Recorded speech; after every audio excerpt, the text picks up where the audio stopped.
ድንበራችንን በደም አስመረናል። ስጋነታችንን ቆራርጠናል። እነሱ ያለ እናት እኛ ያለ ልጅ ቀርተናል። ጠቅላይ ሚኒስተር ይሄን ይመርምሩ፣ ቁርበቶን ያማክሩ። ካፈጠጠ ጋር ሁሉ ማፍጠጥ ከመንግስትነት አውርዶ የተራስ ከባሪ ባህሪ አያስብልምን? በውረድ እንውረድ የጎረምሳ ጠባይ መፍትሄ የሚፈለግለት ነገር አልበዛም? ጠቅላይ ሚኒስተር እንዳላሰለችው ፈራሁ እንጂ ጣጣችን ብዙ ነው። ለውጭ አልጋ ለውስጥ ቀጋ የሆነ መንግስቶ የተራስ ከባሪ ባህሪውን ደማችንን ደመከልብ የሚያደርጉ መንግስታት ላይ ቢተገብር እንዴት በኮራን ነበር። ነገር ግን የምታሸንፈው ምታ እንደተባለው ፈሪባል ሽመሉን ተግባር ላይ የሚያውለው እቤት ገብቶ እኛ ላይ ብቻ ነው። እሱ ያላከበረን አሞሌነንና ባለዳ ባይቀበለን አይገርመንም። አርቲስት ነን፣ ዘር ከዘር የሚከፋፍል ድግስ አናድምቅ። አሰሪ ነን፣ ስራን ብቻ ማዕከል እናድርግ። ቤት አከራይ ነን፣ ለተከራይ እንዘን። ገበሬ ነን፣ ሰው በቆርቆሮ ቤት አንቀይር። ኮንትራክተር ነን፣ ጥራት አንቆነጣጥብ። ጋዜጠኛ ነን፣ ለህዝብ ብቻ እንቁም። የህግ ባለሙያ ነን፣ ፖለቲካ አንቀላቅል። ምክር ቤት አባል ነን፣ በእንቅልፍ ልብ እጃችንን አናውጣ። አደባባይ የነውረኞቹ ሆኗል። ጨዋ መሸሸጊያ ጓዳ ጥቷል። ሀገሪቱ ከነውር የተገነባ ጎጆ ሆናለች። አድርባይ ጉልላት፣ አላዋቂ ከፍከፋት፣ ወሮ በላ መርገፍ፣ አልጠግባይ ደጃፍ ሆነዋል።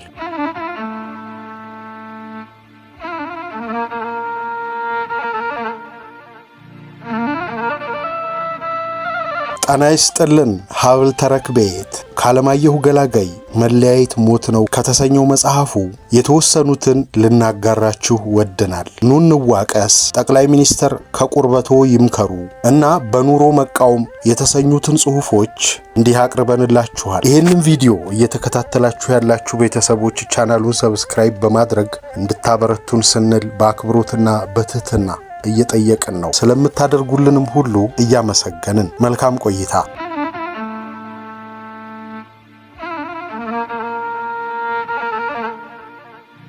ኑ እንዋቀስ። እኛ ኢትዮጵያውያን ከወራሪዎቻችን አንጻር ብዙ ጀግንነትና ብዙ ኩራት አለን። ከገዢዎቻችን አንጻር ደግሞ ብዙ ቅሬታና ብዙ ውርደት አከማችተናል። ለዛሬ የጀግንነቱ መወድስ ይቆይና የቅሬታና የውርደት መዝገባችን ይገለጥ። ከገዢዎቻችን አንጻር ቅሬታ ሲያድርብን አንድም እንተርታለን፣ አለበለዚያም እንዘፍናለን። የምንተርተውና የምንዘፍነው እምድጃ ዳር ሰው ሁሉ መተኛቱን አረጋግጠን ነው። እንደ አጤ ቴዎድሮስ ዘመኗ ምንትዋብ አደባባይ ላይ የቅሬታ ተረትና ዘፈን አንሞክርም። እንዲያማ ቢሆን ቅሬታን ውርደት አይከተለውም ነበር። አንድ የቅሬታ ተረት እንጥቀስ።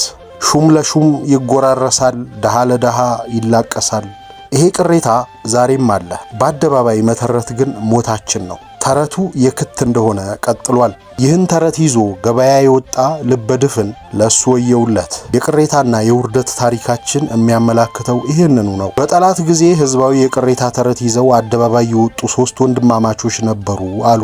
ጣሊያን ይሄን ሰምቶ ባንዳዎቹን በመላክ ያለምንም ችግርና እንቅፋት ከህዝብ መካከል ወንድማማቾቹን መዞ ይዟቸው ሄደ። በዝግ ችሎት የፋሽስትን አንቀጽ ጠቅሶ 3ቱም ላይ ሞት ፈረደ፣ ሰቀላቸው። ከዚህ በኋላ 3ቱ ወንድማማቾች ለህዝብ ቅሬታ ሳይሆን ለምድጃ ዳር ዘፈን ተመለመሉ። ወይ አውቀው አያውቁ ወይም አይጠይቁ፣ የነሲቡ ልጆች 3ቱም አለቁ። ይቺ ህዝባዊ ዘፈን ህዝባዊ ውርደትን ወደ ሰማዕቶቹ የማዞር ጥበብ አለባት። ቅሌቱ የማን ነው? የህዝቡ ወይስ የ3ቱ ወንድማማቾች? የህዝብን ቅሬታ ይዞ አደባባይ መውጣት አለማወቅ ነው? አደባባይ መውጣቱ የሚያስከትለው ዕዳ የአደባባይ ወጪ ብቻ ነውን? ይሄ ህዝባዊ ውርደት በእኛ ታሪክ ውስጥ ተደጋግሟል። ደጃዝማች ታከለ ወልደ ሐዋርያት የሞቱት እንዲያ ነው። አጤ ኃይለ ሥላሴ ከማይጨው ጦርነት ኋላ ወደ አውሮፓ መሸሻቸው ደጃዝማቹን አስከፋቸው። በመሆኑም በዚህ አጋጣሚ ህዝቡ የሚጠቀምበትን ህዝባዊ መንግስት ሪፐብሊክ መንግስት የማቋቋም ፍላጎት አሳየ። ፍላጎታቸው ከጠላት መሸነፍ በኋላም አጤው ከተመለሱ በኋላ አልከሰመም። በዚህ ሳቢያ ግጭት ተፈጥሮ እጅ እንዲሰጡ ሲጠየቁ ራሳቸውን አጠፉ። ህዝቡ መሃል ሆነው ለህዝብ ጥቅም እየታገሉ የመጨረሻ አማራጭ ራስን ማጥፋት መሆኑ አይደንቅም። ለየትኛው ህዝብ ነው ህዝባዊ መንግስት እንዲቋቋም የጠየቁት? ህዝቡ የለም ወና አገር ነው። እንደ አጥማቂው ዮሐንስ የበረሃን በጣ እየበሉ በረሃ ላይ ነው የጮሁት። ካልሆነ ታዲያ ውርደት አይመስለንም እንጂ የውርደት ታሪካችን ብዙ ነው። ሊጋባ በየነ ወንድማገኝ የተሰኙ መኳንንት ከአጤ ኃይለ ሥላሴ ጋር ጸብ ገጠሙ አሉ። መቼም ለራሳቸው አይደለም። ለራሳቸው ቢሆንማ ሊጋባነቱ በበቃቸው። ካልበቃቸውም ተለማምጠው በተጨመረላቸው ነበር። ያም ሆኖ ይህ ሊጋባ በየነ ሃይባይ ህዝብ በሌለበት አሰቃቂ ሞት ተፈረደባቸው። ውሃ ተከልክለው በውሃ ጥም አረው ሞቱ። ይህ ሲሆን እኛ ምን አደረግን? ማድረጉ ይቅር ምን አለን? ምንም። እንደውም የጭካኔውን ፍርድ የሚያበረታታ ዘፈን አውረድ። ጠጅ አልጠጣም ብሎ እንደተጀነነ ውሃ ውሃ እያለ ሞታሉ በየነ። ዘፈንን ከክብር በላይ አስበልጠን እናይ ይሆን? ካልሆነ በላይ ዘለቀን ያህል አውራ አሰቅሎ ለዘፈን ማድላት ምን የሚሉት ፈሊጥ ነው? በላይዬ ሸጋው በላይዬ ጀግናው በላይዬ ብሎ መስፈን ከበላይ በላይ ይጠቅመን ይሆን? ተሰቀለ ቢሉ ከፖርታው ነው ብዬ፣ ተሰቀለ ቢሉ ጠመንጃው ነው ብዬ፣ ለካስ በላይ ኖሯል ትልቁ ሰውዬ። ቢያንስ በሞቱ አልተሾፈበትምና የበላይ ሁኔታ ከሌሎች ይሻላል። ከናቶ በዛብህ ለማለት ነው። አቶ በዛብህ በጥይት ተደብድቦ ሲገደል ልብሱ በባሩድ እሳት ስለተያያዘ አካሉ ተቃጠለ አሉ። ያኔ እንዲህ ተብሎ ተዘፈነበት። አንተም ክፉ ነበርክ፣ ክፉ አዘዘብህ፣ እንደገና ዳቦ እሳት ነደደብህ። ግለሰብ ምንም ክፉ ቢሆን የገዢዎችን ያህል ኃይል የለውምና ጉዳቱ ያን ያህል ነው። እንደውም መንግስትን በማስጋት የማለዘብ ጠቀሜታ ሳይኖረው ቀረ ብላችሁ ነው? እንኳን ህዝባዊ ቅሬታ ያለው ቀርቶ ከግለሰብ ጋር ተጋጭቶ የሸፈተን ግለሰብ ገዢዎች ምሬሃለውና ግባ ማለታቸው ህዝብ ማኩረፊያ እንዳያደርጋቸው ሳይሆን ይቀራል። በዚህ ዘመን ግለሰባዊ ተጋጭነትን በህዝባዊ መንፈስ አቅፎ ደግፎ መከላከል የታየው ትንሽም በድምፃዊ ቴዎድሮስ ካሳሁን ቴዲ አፍሮ የክስ ሂደት ላይ ነበር። ሁኔታው የክስ መዝገቡ ተዘግቶ ወደ መዝገብ ቤት ሲላክ አብሮ የተዳፈነ ይመስላል። እንደ በላይ ዘለቀ በአደባባይ ባይሰቀሉም፣ እንደ ፊት አውራሪ ታከለ ራሳቸውን ባያጠፉም፣ እንደ ሊጋባ በየነ በውሃ ጥም ባይከነተሩም በዚህ ዘመን ላይ ህዝቡን ያሉ ግለሰቦች ፍዳ እየተቀበሉ ነው። እኛ የዚህ ዘመን ኢትዮጵያውያን ከስላቅ ከተረትና ከዘፈን ባሻገር የያኔዎቹ ኢትዮጵያውያን የረበበባቸው ምንቸገረኝነት እንደሰፈነብን ነው። ግለሰብ ከህዝብ የበለጠበት ዘመን ቢኖር ይሄ ጊዜ ዋነኛው ነው ማለት ይቻላል። ግፉአኑ ግለሰቦች ህዝቡ ከነሱ የሚጠብቀው ሩብ እንኳ እነሱ ከህዝብ የማይጠብቁ ሆደ ሰፊዎች ናቸው። ዝምታቸው ለተረዳው ይጫጫናል። የተወሰነባቸውን ያለ ቅሬታ መቀበላቸው ይወቅሳል። በእስርም ውስጥ እያሉ በአቋማቸው መጽናታቸው እኛ ማነን እንድንል ግድ ይላል። ለመሆኑ እኛ ማነን? መንግስት ከሮጡለት ውሻ ነው። የገቡበት ይገባል። ግን በመሮጥና በመሸሽ ትጋት ደክመናል። ከኛ ተነጥለው ለውሻው ክራንቻ ጥርስ ራሳቸውን አሳልፈው የሰጡትን መለስ ብሎ ለማየት እንኳ ፍርሃታችን አልፈቀደልንም። ከሚሸሽ ህዝብ ተነጥሎ ለመዘንጠል ወስኖ የሚቆም ግለሰብ ማፍራት ለህዝብ ኩራት ነበር። አቋሙ ምንም ይሁን ምንም የሚያሯሩጥ ገዢን አይን ላይን የሚገጥም ግለሰብ መፍጠር ለህዝብ መታፈሪያው ነበር። እኛ ግን አንዱን ለወንጭፍ ሌላውን ለወፍ ዳርገን ምንም ያልተፈጠረ ለማስመሰል እንጥራለን። እንዲህ ያለ ህዝብ መታፈሪያ ግርማው ምንድን ነው? ሲጭኑት አህያ ሲለጉሙት ፈረስ መሆኑም አይደል? ከእንዲህ ያለ ትቢያ ውስጥ እንዴት ያለ ጨዋ ህዝብነት አንጥረን እናወጣ ይሆን? አንሰማውም እንጂ ከወደታች የሚነፍስ ኑ እንዋቀስ የሚል ጸጥተኛ ድምፅ አለ።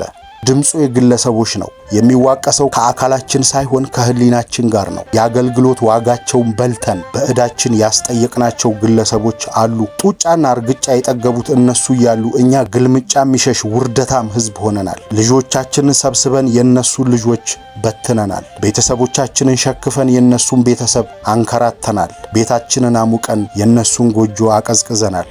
ኑ እንዋቀስ ይላል ንፋሱ። አንደኛ ጨርቄን ቅሌን ስላላሉ ጨርቅና ቅል እንደሌላቸው መቁጠር የጨዋ ህዝብ ወግ አይደለም። ኑ እንዋቀስ ይላል።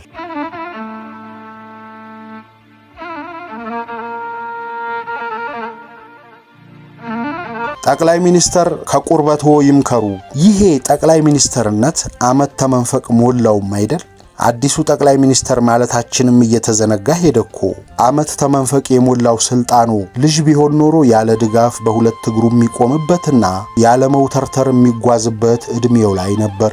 ስልጣንስ በእድሜ መጨመር በሁለት እግር መቆምና ያለ መውተርተር መጓዝ ግዴታው ሳይሆን ይቀራል። ከሰው ራዕይ በተስፋ አንቀልባ መታዘሉም ሳይበቃ ይቀራል። ዛሬ ይሄን አመት ተመንፈቅ የስልጣን እድሜ ታሳቢ በማድረግ ከቁርበቶ ይማከሩ ለማለት ወደድኩ። ከቁርበቶ ይማከሩ ስል የሰሜን አርሶ አደር ከበድ ያለ የህሊና ጥያቄ ሲቀርብለት ለመልስ አይቸኩልም። ጊዜ ይወስዳል። ጊዜ የሚወስደው ነፍስ አባቱን ወይም ሚስቱን አለበለዚያ አምቻ ጋብቻውን ለማማከር አይደለም። ከበድ ያለ ጥያቄ ይዞ የመጣውን ሰው ጊዜ የሚጠይቀው ከቁርበቴ ልማከር በሚል ነው። እውነትም ደግሞ ከቁርበቱ ይማከራል። ከቁርበቱ የሚማከር ዕለት በጊዜ ራቱን ይበላል። መጠጥ ባፉ አይዞርም። የሚያደክም ቦታም አይውልም።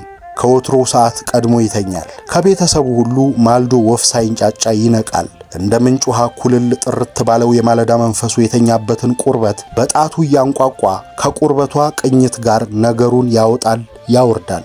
ያለምንም ተጽዕኖና ያለማንም ጣልቃ ገብነት ውሳኔ ላይ ይደርሳል። ለአርሶ አደሩ የቁርበቱ ቅኝት የህሊናው ማደላደያ ናት። ቁርበቱን ሳያማክር ሐሳቡን አደባባይ ይዞ አይወጣም። ጠቅላይ ሚኒስትር ከቁርበቶ የሚማከሩበት ወሳኝ ወቅት ደርሷል። የሌላ ሰው አምሳያ ስልጣኑን በእጓለ ምታውን ልጅነት ተቀብሎ በጉዲፈቻ አባትነት ማሳደግ ሊበቃ የሚገባው ቀን አሁን ነው። ስልጣኑ የራሱ አምሳያ እንዲሆን ይጠበቃል። መልኩ ብቻ ሳይሆን ማረጋገጫውም ምርጫውን እንዲከተል ግድ ይልዎታል። በሰው ማተብ፣ በሰው አልቦና በሰው ቃጭል የተብጠለጠለ ስልጣን ለአሻንጉሊት መንግስትነት መዳረጉን አሌ ማለት አይቻልም። ስለዚህ በሰሜን አርሶ አደር ስልት በነገሩ ላይ ከቁርበቶ ይማከሩ። ከቁርበት በጣት እንደ ክራር መማከር ህሊናን ማንቃት ነው። ጥርት ኩልል ባለው የማለዳ መንፈስ ቁርበትን እየቃኙ አደላድሎ በነገሮች ላይ ማሰብን ከሶ የምንጠብቀው ለደህንነታችንም ጭምር ነው። በዚህ 23 ዓመት ብዙ የተወላከፈና የጎለደፈ አገራዊ ጉዳይ አለ። ያለፉት ጠቅላይ ሚኒስተር ባሻቸውና በታያቸው መንገድ ቅርጽና ይዘት ሰጥተው እፍ በማለት ነፍስ የዘሩበት አስፈሪ ሁኔታ ውስጥ እንገኛለን። በዚህ አስፈሪ ሁኔታ ላይ ከቁርበቶ ጋር እንዲመክሩ ግድ ይልዎታል። ከኤርትራ ጋር በግፍ ተቆራርጠናል። መቆራረጣችን ሳያንስ ስር የሰደደ ጠላትነት አበጅተናል። ድንበራችንን በደም አስምረናል። ስጋነታችንን ቆራርጠናል። እነሱ ያለ እናት እኛ ያለ ልጅ ቀርተናል። እነሱ ጉሮሯችን ላይ እኛ ልባቸው ላይ ቆመናል። ጠቅላይ ሚኒስትር ይህን እውነት ከቁርበቶ ጋር ይምከሩት። በሀገር ውስጥም አልደላን። እኛ ብዙሃን የነጻነት ሽርፍራፊ፣ የመብት እንጥፍጣፊ፣ የሀብት ትርፍራፊ እንኳ አጥተናል። ተስፋችን ከድንበር ወዲያ በስደት ስብዕና ላይ ታንጿል። ነጻነት፣ መብትና ሀብት ቀድመው ተሰደው ያማልሉናል። እነሱን ለማግኘት ሞትም ማንፈራ ውርደትም ማንጠላ ሆነናል። ሞትና ውርደታችን የዓለም ማጣፈጫ ጨው ሆኗል። መታደናችንንና መጨፍጨፋችንን የተቀበልን እንስሳ ሆነናል። ይሄ ሁሉ የፖለቲካ ስልጣን ማደላደያ ዋጋ መሆኑ ይቆጫል። ጠቅላይ ሚኒስትር ይሄንን እውነታ ከቁርበቶ እንጂ ከአማካሪዎቹ ጋር አይምከሩ። አሁን አማካሪነት ረክሶ ቦታው የማይፈለጉ ፖለቲከኞችና የተጠረጠሩ አባሎች መወርወሪያ ወና ክፍል ሆኗል። ያም ባይሆን ለአንጡራው ሀበሻ ከቁርበት የተሻለ አማካሪ ኬል ሊመጣ። አንዳንዴ ስለ ቁርበት መማክርትነት እንዲህ አስባለሁ። አጤ ዳዊት የመነኑት ከቁርበታቸው የተማከሩ ለት ይመስለኛል። አጤ ቴዎድሮስ አልማከርም ብለው ራሳቸውን ያጠፉት ከቁርበታቸው የተማከሩ ለት መሆን አለበት። አጤ ምኒልክ ኢትዮጵያን አንድ ማድረግ የጀመሩት ቁርበታቸውን ያማከሩ ለት። አጤ ኃይለ ሥላሴ መዓት የወረደባቸው ከቁርበታቸው ባለመምከራቸው። መንግስቱ ኃይለ ማርያም የሸሹት የሚያማክሩት ቁርበት በማጣት። መለስ ዜናዊ አገር የጎነዳደሹት ለቁርበታቸው ጊዜ በማጣት መሆን አለበት። እርስዎ ግን ቁርበቶን ያማክሩ። አዋጆችንና ህጎችን ይመርምሩ። አንዳንድ ጊዜ ከሀገር ስጋት ሳይሆን ከግለሰብ ፍርሃት የሚመነጩ ህጎች እንዳሉ ልብ ይበሉ። የፈሪ ጦሩ እቅፍ ሙሉ ተብሎ እንደተተረተው ያለ ማለት ነው። እቅፍ ሙሉ ጦር ለአንድ ጦረኛ የነጠላ ጦርን ያህል ሙያ እንደማይሰራ ይታወቃል። እንደውም አንዱን ጦር ሳይቃጡ ከነ እቅፍ ሙሉ ጦር ጠላት እጅ መውደቅ ይከተላል። የዚህ ዘመን ህጎችና አዋጆች መብዛታቸው ለአይን እየከበዱ ኑሮን ለስጋት ዳርገውታል። ሙያ ሲሰሩ ግን አይታይም። ከውጭ ጥቃት መከላከያነት ይልቅ የሀገር ውስጥ መብት ላይ መፏለያ እቅፍ ሙሉ ጦር ሆነዋል። ጠቅላይ ሚኒስትር ይሄን ይመርምሩ፣ ቁርበቶን ያማክሩ። በሽብርተኛ ህግ ስም ስንቱ ግፍ ተሰራ። መከራከሪያቸው ሳይሆን ፍርዳቸው ጆሮ እየሳበ በይቅርታ በሉኝ ኩፈሳ ከመንጎ ማለሉ ምን ተተረፈ? አንሶ ከማሳነስ ውጪ ምን ጠባለ? ካፈጠጠ ጋር ሁሉ ማፍጠጥ ከመንግስትነት አውርዶ የተራ አስከባሪ ባህሪ አያስብልምን? በውረድ እንውረድ የጎረምሳ ጠባይ መፍትሄ የሚፈለግለት ነገር አልበዛም? ጠቅላይ ሚኒስትር እንዳላሰለችው ፈራሁ እንጂ ጣጣችን ብዙ ነው። ለውጭ አልጋ ለውስጥ ቀጋ የሆነ መንግስቶ የተራ አስከባሪ ባህሪውን ደማችንን ደመከልብ የሚያደርጉ መንግስታት ላይ ቢተገብር እንዴት በኮራን ነበር። ነገር ግን የምታሸንፈው ምታ እንደተባለው ፈሪባል ሽመሉን ተግባር ላይ የሚያውለው እቤት ገብቶ እኛ ላይ ብቻ ነው። እሱ ያላከበረን አሞሌነንና ባለዳ ባይቀበለን አይገርመንም። ይሄ ሁሉ ሰሞኑን የሚመረምሩት ቁርበቶን የሚያማክሩት ነው። ክቡር ሆይ አንዳንድ ጊዜ መንግስቶ ፍቺ የሌለው የጅል ስራ ሲሰራ ይታያል። ለምሳሌ መሬት ወይን ጠጅ ይመስል አክርሞ ለማብሰል መሞከሩን እንዴት ያዩታል? አፈናቅሎ አፍርሶ አጥሮ ሳይጠቀምበት ደግሞ ሌላ ማፈናቀልና ማፍረስ ይጀምራል። እንደ ወራሪ ጦር ስራው ማፍረስ ብቻ ይሆን እንዴ ያሰኛል። ደግሞስ በዓለም ምግብ እጥረት የተሳበበው የኑሮ ውድነታችን ዓለም ሁሉ ወደ ነበረበት ሲመለስ ምን ነው እኛ ብቻ እዛው ቀረንሳ? ይሄም ከቁርበቶ ጋር የሚመክሩበት ነው። ሆድን አሸንፎ ማደር የዕለት ተዕለት ጀብዱ ሆኖ ከተማችን በጀብደኞች ተጥለቀለቀች እኮ ጃል። የቋንቋው፣ የብሔሩ፣ የባንዲራው፣ የሕገ መንግስቱ፣ የፕሬሱ፣ የአንድ ለአምስቱ፣ የሊዙ፣ የሙስናው፣ የቫቱ ጉዳይ ሁሉ ቁርበቶን ጠባቂ ነው። እነዚህ ነገሮች ባሉበት መቀጠል ስልጣኑን የዛር ፈረስ ጠባይ ይሰጥብዎታልና ከቁርበቶ ጋር ይምከሩ። ይህንም ምሎ አዳጋጅነቱ ጠፍቶኝ አይደለም፣ ግን ደግሞ የሰይጣንን አመጣጥ የማያውቅ አይመነኩስም እንደሚሉት ያለ ነው። የፖለቲካ መንኩስናው የአካባቢ ሰይጣኑን አመጣጥ ሳይረዳ አልተከናወነም የሚል ተስፋ አለኝ። ለማንኛውም በዚህም ጉዳይ ላይ ከቁርበቶ ይምከሩ።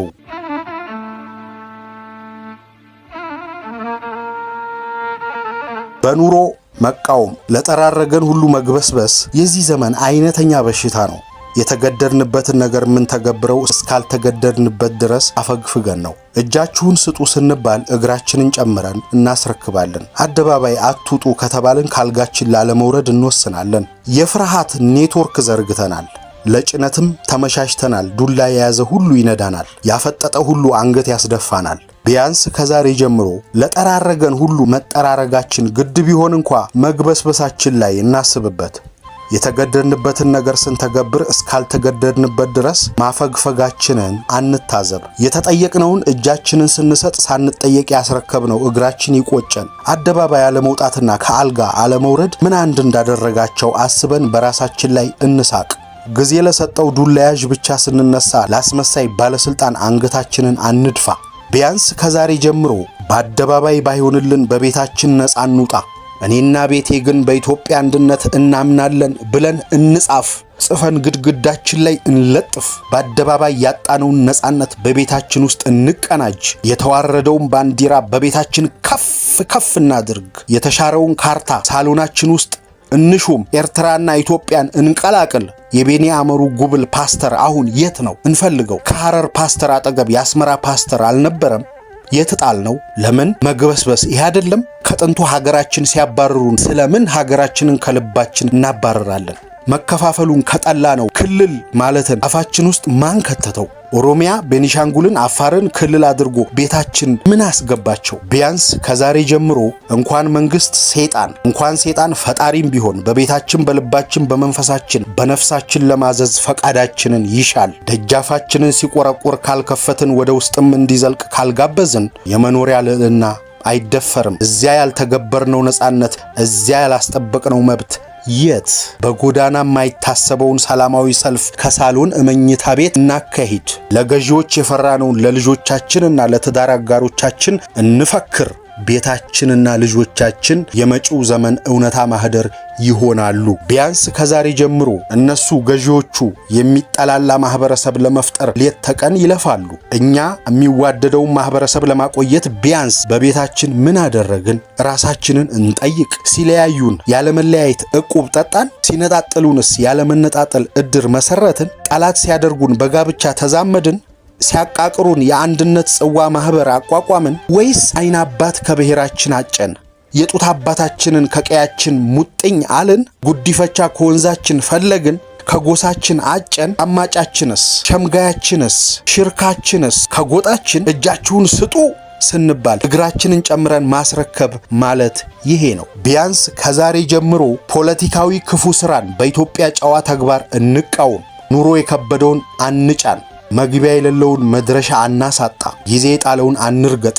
ከከሰረው አናትርፍ። የወደቀው ላይ ምሳር አንሁን። የዚህ ዘመን ፖለቲካ እርስ በርሱ ላይ የተመሰረተ ነው። መጣደፍን ሲፈጥሩልን እርስ በርስ እንረጋገጣለን። ጠላትነትን ሲያቀርቡልን እርስ በርስ እንባረራለን። እጥረት ሲያመጡልን እርስ በርስ እንነጣጠቃለን። ጥርጣሬ ሲዘሩብን ጠላትነት እናበቅላለን። ጃስ ሲሉን እንከላከላለን። ሲያጋጥሙን እንቧቀሳለን። ቢያንስ ከዛሬ ጀምሮ ቤታችን፣ ልባችን፣ መንፈሳችንና ነፍሳችን ከዚህ ይጽዳ።